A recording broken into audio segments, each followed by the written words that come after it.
Take our lead, let's help you make your mark. Our goal is your satisfaction. Let us show you the way.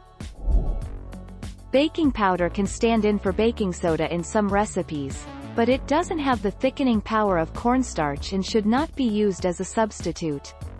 Baking powder's chief attribute is its ability to make baked goods light and fluffy.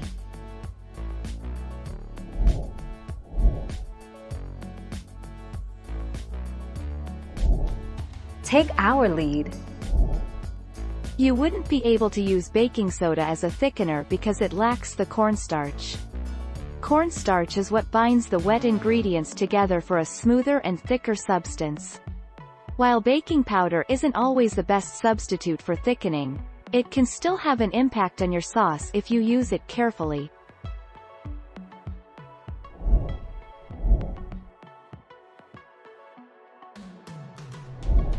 Make your mark, take our lead.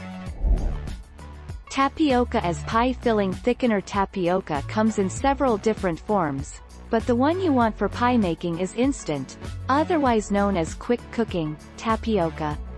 When using tapioca as a thickener, allow the pie filling to sit for at least 15 minutes to absorb the juices before spooning it into the crust.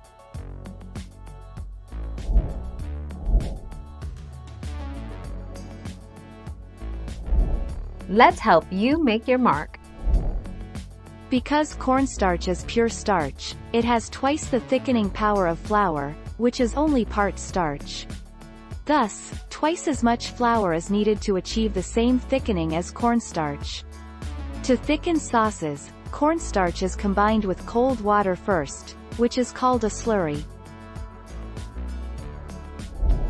Thank you for watching. Please subscribe and hit the bell notification.